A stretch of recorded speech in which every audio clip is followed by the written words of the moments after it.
said you wouldn't cry. I'm not crying.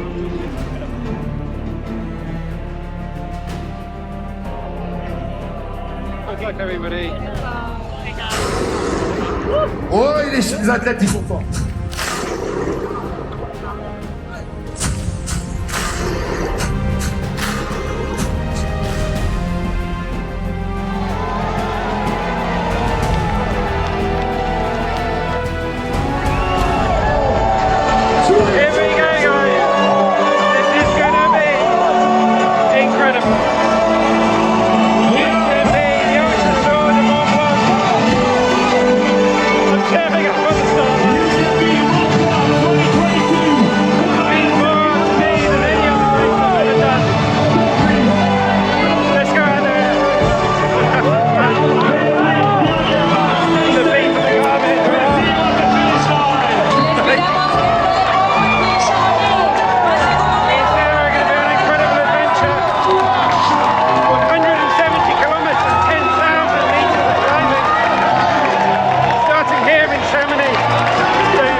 Italy and Switzerland.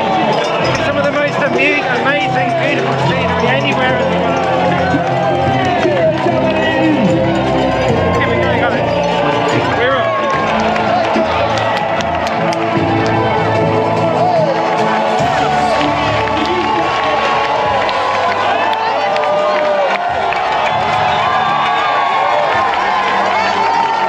This is incredible. I've been lucky enough to run some incredible races in the world, but this is something else.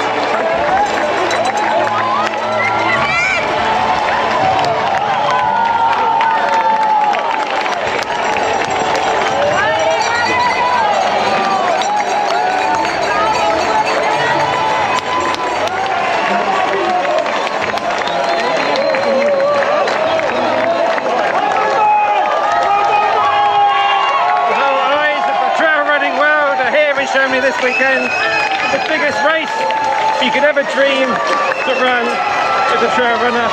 It doesn't get bigger than this, it may get harder than this, but I'm super privileged, super lucky to be out here. It's going to be incredible, bit of suffering, incredible bit of digging deep, the hardest thing I've ever done by such a long way. Anyway, I'm going to shut up, let's get through this and we'll see you out on the trail.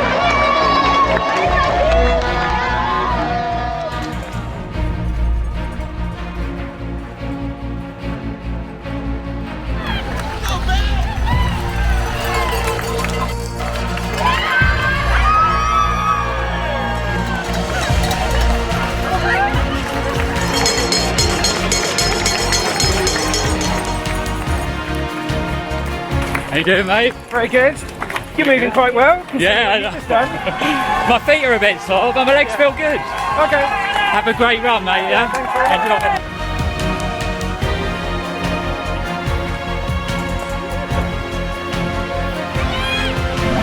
Look after each other. Yeah, will do. Enjoy the ride. Thanks, mate. Take care. Yeah. All the best.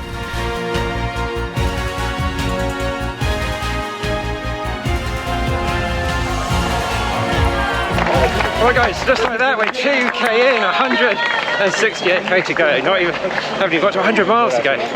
But yeah, the opening 6k of UTMB is reasonably flat. I mean, by road running standards, quite hilly. But it's a good chance for everyone to open their legs a little bit, get rid of that nervous energy and really roll into the race. So any flat there is on the whole course. So taking advantage of that right now. Just incredible atmosphere there at the start. Oh, just taking it all in. We're going about 6-minute Ks at the moment. Nice and steady. Pack weighs a ton. Full of the gear that's going to get me round these next 2 days. Right guys, sit back, relax. Let's get, I can't believe I'm saying this. Let's get UTMB done. Right guys, we're just coming into the edge of Les Ouches. We've hit 7k. It's been a very leisurely start. This is what's out in front of me.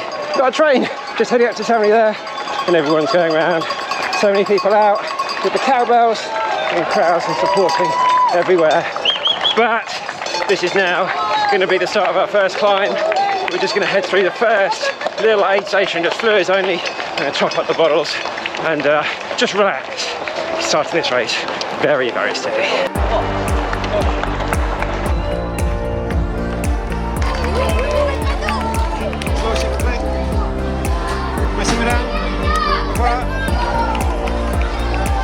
Here we go, guys, the start of the first climb, the start of 10,000 meters of climbing. It's time to reach into my back, see if I can do this okay. Come on! There we go. Let's build these poles and start climbing and go over this first big climb to San Gervais. This is what it's all about, the first 8.5k. It's been very relaxed. If we had 100 like this, it'd be easy. But who does it easy? We're here to climb and run in the mountains. Come on.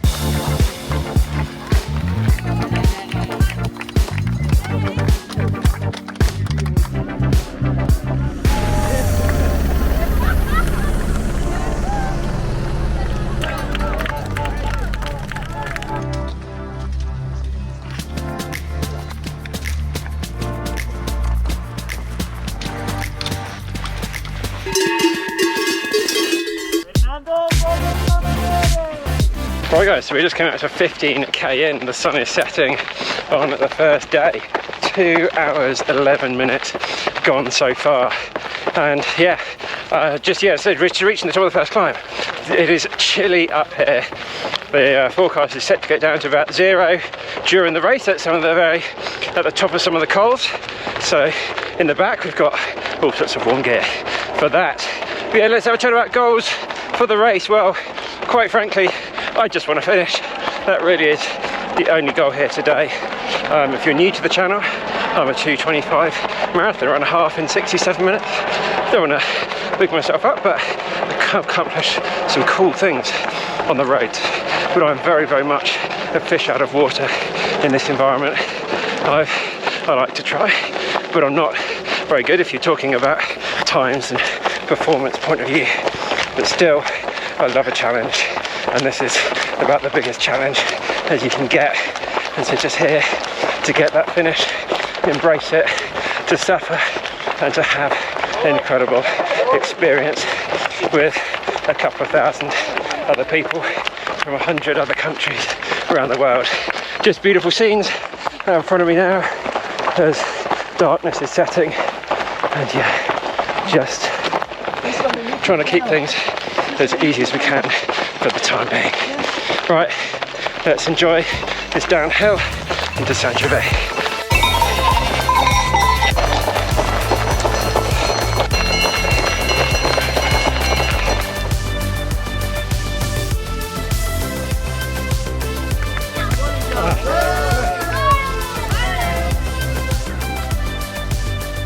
Right guys, we've just hit San Gervais. On the run down, I've taken a bad tumble and my knee is pretty cut up. I've got a little cut on my hand, that's fine.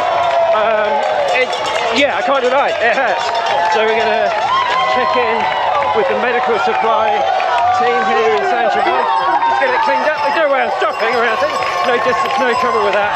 Just going to get it cleaned up and then carry on. But what an atmosphere here in San Gervais. Awesome. The pumping.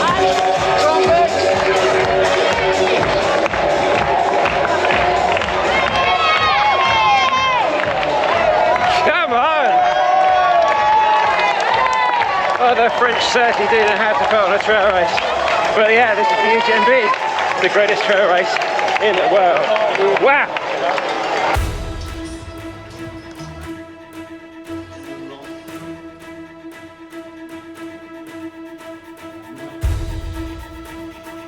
Right guys, being patched up by the lovely medical crew there, so thank you very much. Thank you. And yeah, they didn't want to put any bandage on the thing. They said it's all right. It's painful. There's no way I can. Thank you. There's no way I'd carry on if I was just out on a normal run, but we're not. We're here for UTMB, and I'm dropping out now. It's been painful for a bit.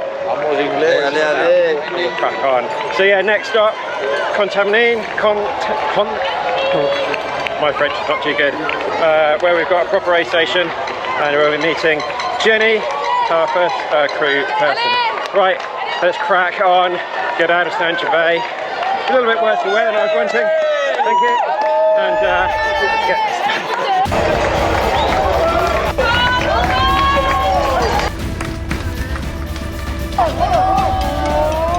Right guys, here we are. Les Contaminines. And yeah, got a tough decision to make here about whether we're carrying on, because this knee is not good. Just cannot get any movement going downhill. I can't bend it. It just kind of like it's locked up, really. Very, very painful. So you're gonna have to sit down, get some calories on board, and try and work out whether it's the kind of thing that will go away in time, or whether we need to call it a day, which is absolutely CROP after 20 miles.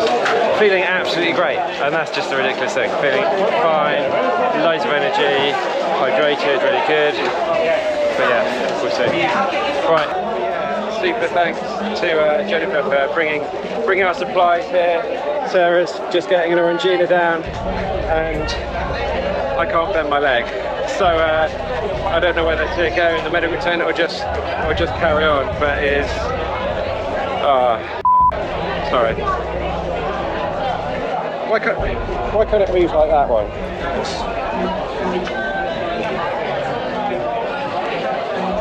That's trail racing for you.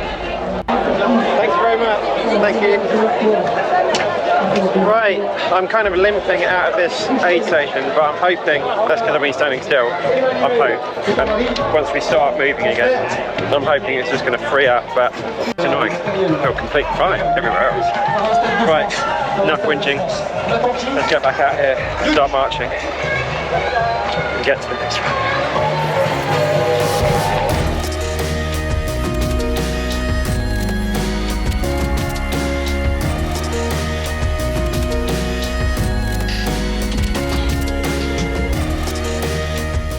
Right guys, so we're climbing out of Les Contaminines.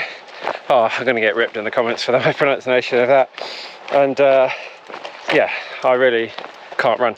So I've got to decide whether we can walk it in from here.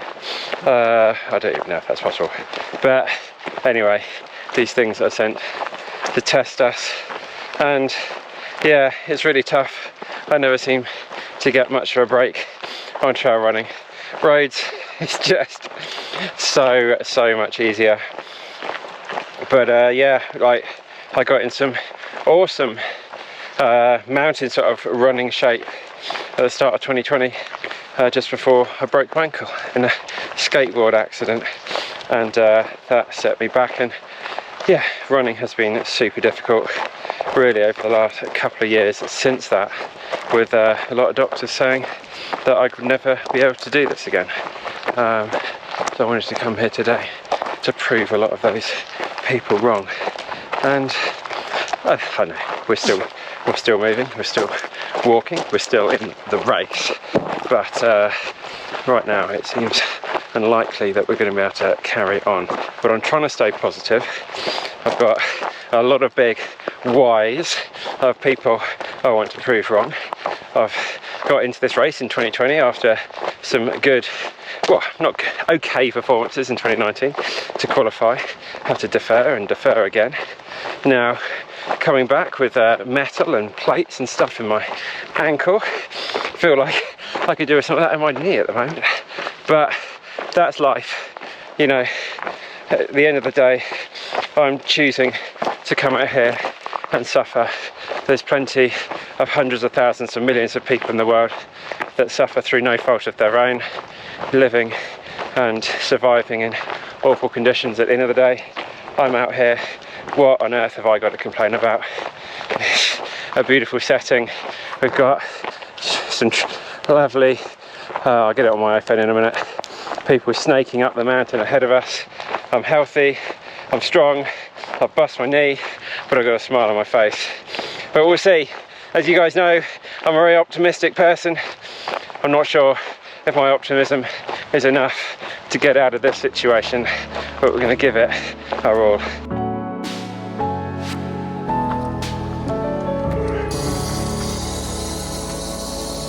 I genuinely don't know what to do. Like, I feel fine, which is just what makes this whole thing just ridiculous. Like, I haven't done anything wrong, I'm fueling well, I'm happy, I don't feel ill, I've got loads of energy.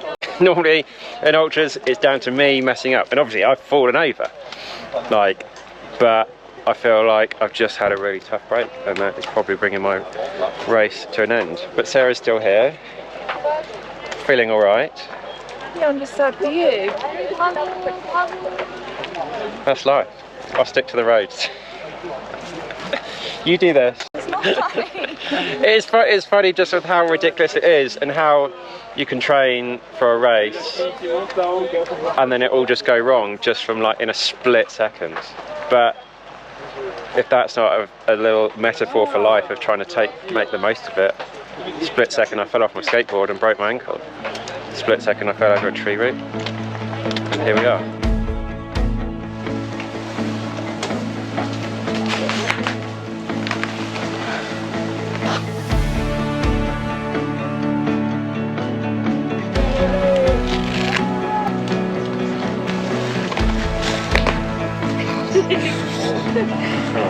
So try it. Try it. Do you feel better? Do you feel safer? If you say that makes me feel better, yeah. Sure? Yeah. Merci beaucoup. Allez, bonjour. Oh, alright, I'm gonna get a bit more food. Okay. Well, the doctor says I need to carry on. She strapped it all up, and so we're heading up the climb. The doctor's analysis of my knee has given me a lot of faith that I'm not doing myself any damage, so we can carry on. It's hard, there's a lot of people in not a great way. At that aid station, people being sick, people lying down, seeing other people, and when you're suffering as well, you're like, it just gives you that excuse. Your brain is tricking you. Your brain wants to keep you alive at the end of the day. It's like, why are we doing this? That's a good question. Why do we do this to ourselves? Who knows? We're all trying to prove something to ourselves, prove that we can conquer things.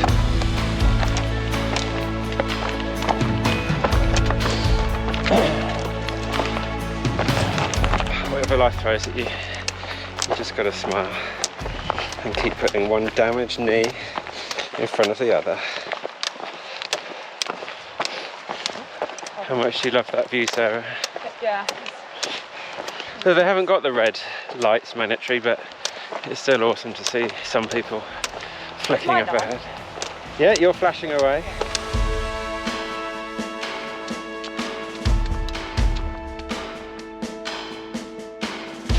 Oh.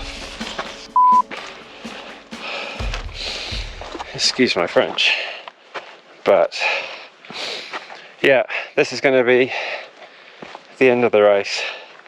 I cannot bend this knee at all. I'm going incredibly slow, I can hardly walk, and not even I can put a positive spin on this one. It's just got worse and worse. It's really, really painful, and I'm here all by myself. I can hardly move. I gave it my all, as I always do, and it's one of those things, it can happen to anybody, but as you can see, we're barely moving. Sorry guys, I probably should have stopped a long time ago, but I'm not a quitter. I want to give it every opportunity, and unfortunately it's just been too much today. I just cannot, I'm just stuck here. I cannot move through this terrain.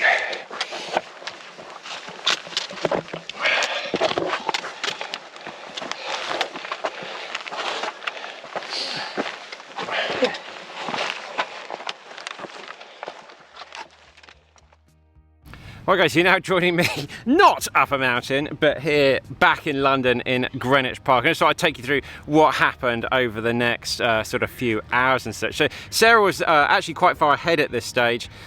We never planned to run the race together at all, but me getting my injury and the amount of time I was spending with the medical people meant I was just sort of always being chunked back down in the field. So yeah, we just happened to be together at this point during the race. But then I think she just grew a little bit worried from me because I wasn't overtaking her as expected. Then she actually started to come back down to sort of see what was going on with me and found me in a bit of a pickle really. I was basically stuck here. I couldn't really get up and I couldn't really get down. My knee had just come so painful. It started to swell up and I just didn't know what to do. As I say, I couldn't go. It was a really sort of quite technical bit at the top of the mountain and I just had literally nowhere to go. The doctor, of course, at the bottom of this climb had said it was all right to carry on and everything, but you know, they don't always know what's going to happen. And by the time it was swelling up and just sort of locking in place, yeah, I was just in a bit of a pickle, I think is the best thing you could say. So it all sort of escalated, all got suddenly quite a lot worse. And then because I was going so slowly, I was then starting to get pretty cold as well. So I was having to get my emergency gear out my pack and put that on to keep warm. But essentially I couldn't carry on.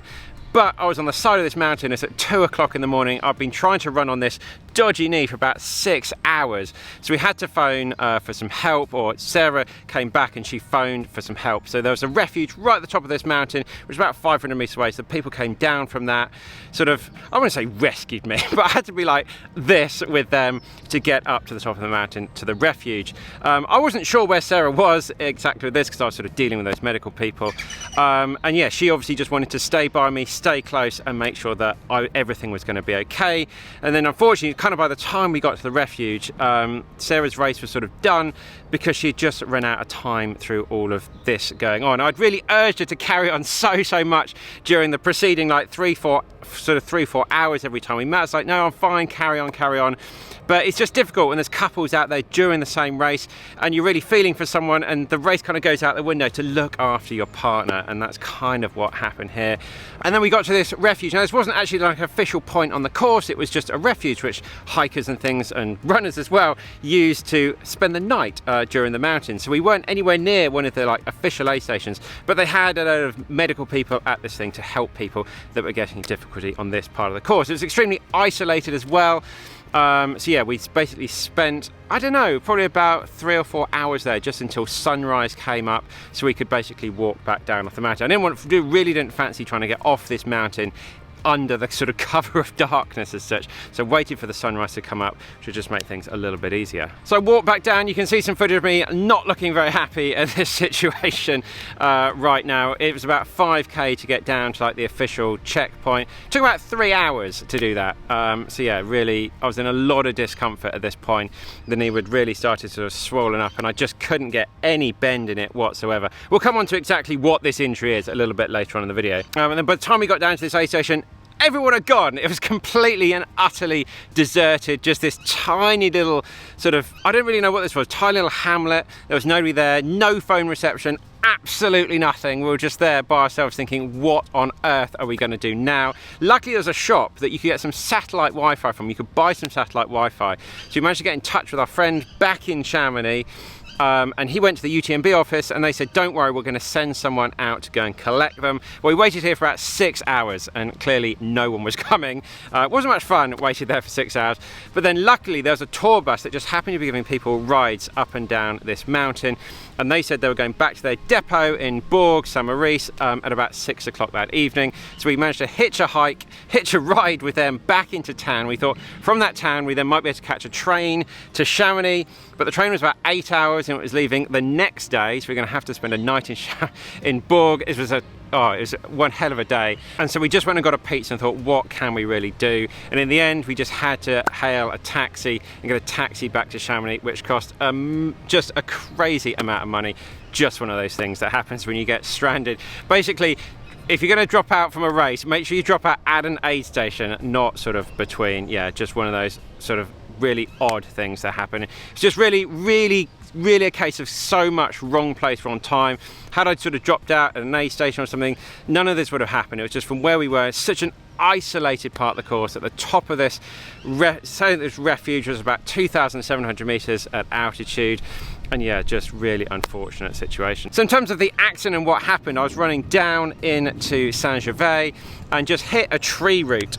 In quite a busy section of course, there's people around, hit a tree root, fell forward. So I was running quite fast down the hill at this stage, fell forward, and then my knee hit into a rock that was kind of facing up like that. So it wasn't flat on the ground, it had sort of an edge, and then my knee has just gone straight into the rock along the side of my knee, just here.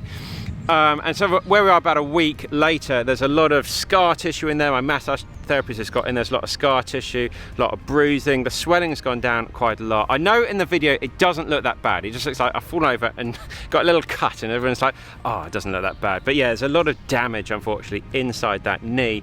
But it's structurally, it's sound. So I can continue to run, which will really help breaking down that scar tissue, which will eventually go over time.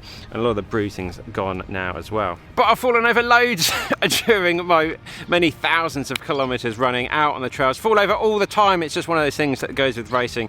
Just when you actually have a really, really bad one. It's by far the worst fall I've ever had. It just happened to be in the race, the biggest race I've ever done. Just super, super gutted. But at the end of the day, as I say in so many of the videos, me and Sarah are just regular people with regular busy lives, just trying to do our very best and share our journey out there. We're not trying to be professionals and living the life of perfect. It's just real life, and these things happen.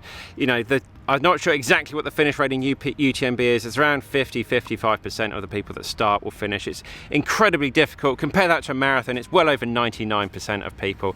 These are brutal, grueling races that go on for many tens of hours and things, and it's just one of those things. A slight little odd little trip, falling into an odd shaped rock, and it just, that's how it played out, unfortunately. Yeah, we are both so gutted. I'm so gutted, but it's not going to be the end of it. We are determined to get back there, possibly next year. It is an incredibly difficult race to get into, and collecting the running stones and everything.